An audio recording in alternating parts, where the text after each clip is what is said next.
You've heard of Stockholm Syndrome. What would be the effects of other cities' syndrome? San Francisco Syndrome. You suddenly get the urge to go into a coffee shop with a laptop and brag about your new startup idea you want to sell to a tech company.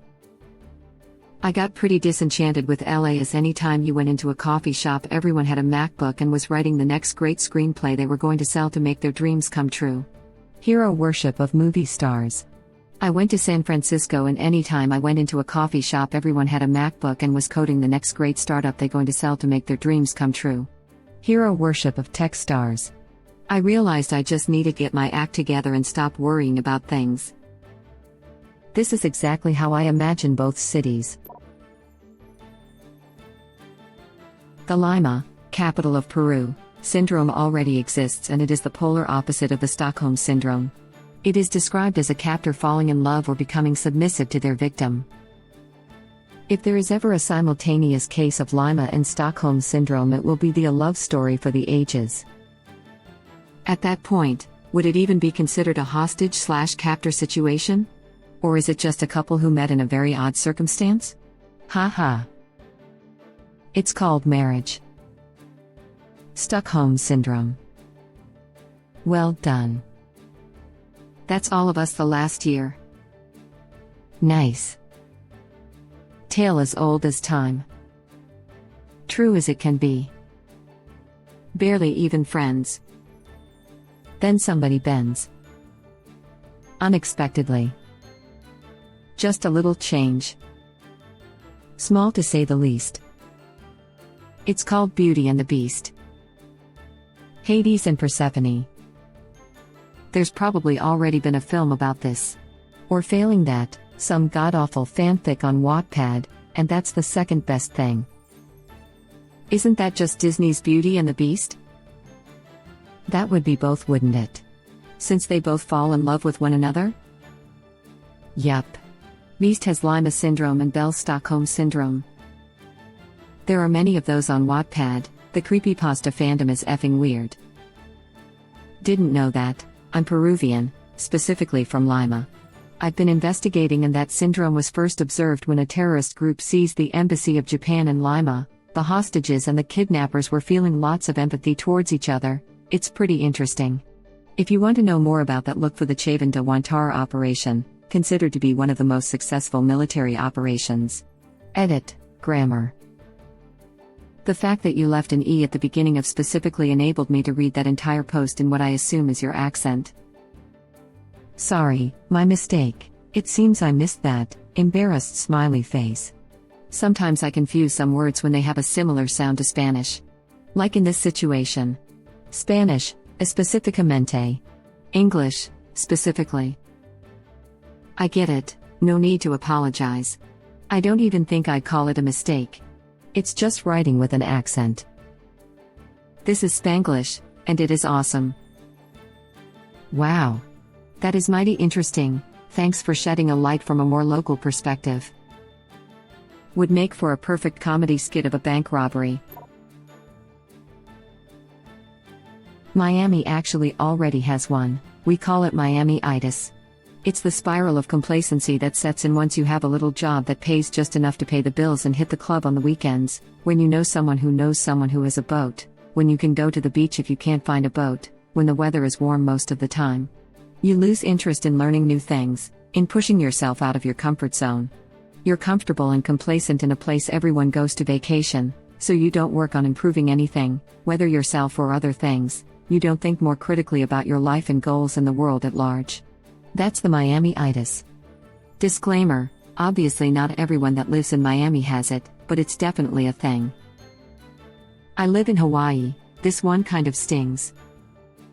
Going to Hawaii is amazing as everyone is laid back and seems like nothing is truly important enough to worry about.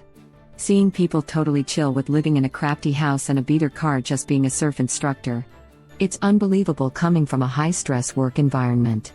Then you leave and it's like, man, not giving a crap also must kind of suck, as the person kind of lives in a crafty house, drives a beater car, and is a surf instructor. There's a happy medium someplace. Wow, I can't believe I live in Miami without ever having gone there. Interesting. Honestly, I wish more people had the luxury of this option. A little job that pays just enough to pay the bills and hit the club on the weekends doesn't feel like an option in SF. Maybe partly it's the culture, but the rising rent prices feel more stressful than positively motivating. Amsterdam Syndrome. You think one city is a whole country. Reverse is Africa Syndrome. You think a continent is one country. That's Luxembourg Syndrome. 75% of Luxembourg is indoors. First you mention Ireland, my parents' country, in a previous thread, and now you take a stab at Luxembourg, where I was born and raised after my parents moved. I'm finding it hard not to take personal offense to this. /s. Calm down. You type so loud all 10 citizens of Luxembourg heard you. England is my city. Jerusalem Syndrome is apparently a documented disorder, where people believe they are King David or some other famous biblical figure while visiting Jerusalem. The description I've read is that by being in the actual physical locations of the core of one's faith, you are basically emotionally and spiritually overwhelmed to the point of a breakdown. Sounds like the exact opposite of a sense of overwhelming disillusionment at the fact that the world-famous city of love and art you had built up in your mind turns out to be kind of okay, I guess. Web link. The stench of urine is a lot more overwhelming than I had imagined. Hostile natives and a stench of urine. New Yorkers should be right at home. Thankfully, my dad told me from a young age that he went to Paris. It smelled like piss and everyone had a cigarette in their mouth, so I can't say I romanticized it that much. I'm told Paris syndrome is common enough among Japanese tourists that an emotional support line exists to help people through it. You mean entire Ireland syndrome?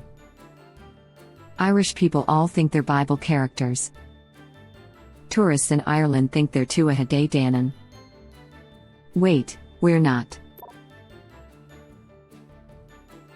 New York City Syndrome. You give 0 Fs about what the persons immediately around you are doing.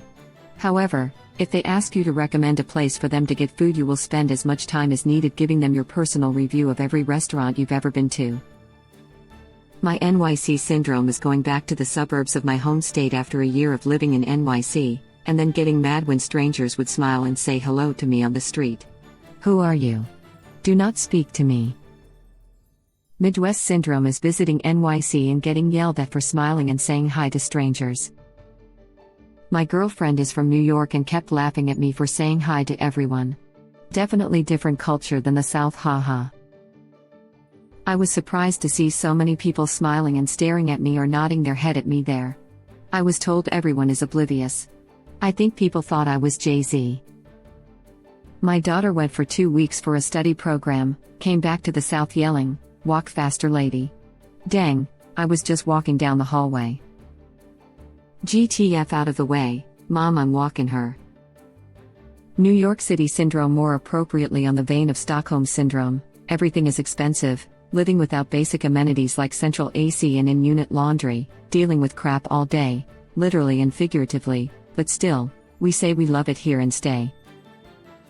Yeah, and you keep telling this to your B&T friends, and they're just even more confused as crap while you stay there, even though the pandemic. Flint Syndrome. It's just lead poisoning. As a former Flint native, I can say, if the lead in the air doesn't get you, the stuff in the water will. Yikes. Philadelphia Syndrome. You throw your trash in the street, but you'll fight anyone who tells you there is trash in the street. Philadelphia Syndrome. You're just a dick, but so is everyone else, so it cancels out. A Philadelphian. Case in point, gritty. Reminds me of my favorite quote about Philly. The great thing about Philadelphia is you literally can't insult them. They take any attempt at insult as either a compliment or an offer to fight, which is also a compliment in Philly. Web link. Philadelphia Syndrome. When you go to another city, call someone a effing butthole and are surprised when they are offended. A Philadelphian who now lives on the West Coast. And you think the weather is great all the time. Phoenix Syndrome causes you to explain how different the weather is in the desert whenever someone from another area posts online about their own weather. Examples: random person, we got a foot of snow outside and it's so cold I can't breath. Phoenician, it's so nice right now. It's in the mid-70s here. Random person, summer is brutal, it's so hot outside. Phoenician, try 117 degrees. It's way hotter here. And while people say, it's a dry heat, my oven is also a dry heat. Meteorological one-upper syndrome. I think San Diego syndrome is when you irrationally feel the need to apologize if it ever is rainy or not perfect outside. I've got that. It's perfect outside nearly every day of the year. But anytime I have visitors, they experience our coldest and our hottest days. Sorry. I've never heard of some from Phoenix being called a Phoenician, and it makes sense that the civilization may have got that name from something to do with Greek mythology. Yeah, it sounds kind of silly, but Phoenician is the correct demonym for someone from Phoenix. Not to be confused with the ancient Mediterranean civilization of Phoenicia, who are referred to with the same demonym. I also want a demon name. Bert. That's your new demon name. Go forth and spread chaos. Or at least cause some mild frustration. Maybe do things like hold up the line while fishing for exact change, only to discover after several minutes that one of your dimes was a button and one of the quarters was a Chuck E. Cheese token. Behold Bert, demon overlord of puns and other mild irritations. I bet you won't guess what comes next. Mwahaha. Cough. Ha ha. I am dying here right now and it's only like 90. People who dismiss it's a dry heat have obviously never lived where it is 90°F with 90% humidity. I've lived in both the desert and the mid-Atlantic and prefer 95°F with 0 to 10% humidity. For one, you don't instantly feel damp when you walk outside, and for two, nighttime gives you a nice break from the heat since there are minimal clouds to hold in the heat, while the East Coast night just means it's dark with wet grass and it's still 80°F and humid as hell. Grew up in New Orleans. Now live in Sacramento. I've experienced both, and the dry heat is definitely better, but 100°F is never fun. The worst feeling is when your ankles are hot from the heat coming off the pavement. Ugh, I know that first day of ankle sweat is quickly approaching. But, at least the shade actually helps, and I'm not soaking wet from just walking from my front door to the car. Dallas Syndrome. You feel a compulsion to purchase the largest, most expensive pickup truck you can get financing for, even though you live in an apartment complex and work in an office. I was thinking the Dallas Syndrome would be the delusional thought process that the Cowboys will win it every year. That's the Dallas delusion. Buy the truck with minimum down payment and financed for 7 years. Then take your credit card and buy bigger tires, push bumper, Salt Life stickers and other crap until it's maxed out. The payments are 70% of your income. And you've discovered that those expensive off-road tires wear out really fast, so you drive around on bald off-road tires. Now try to get your friends and co-workers to pay for everything when you go out, order the steak, and try to split the bill evenly. Avoid taking your kids to the dentist. Live in a hotel.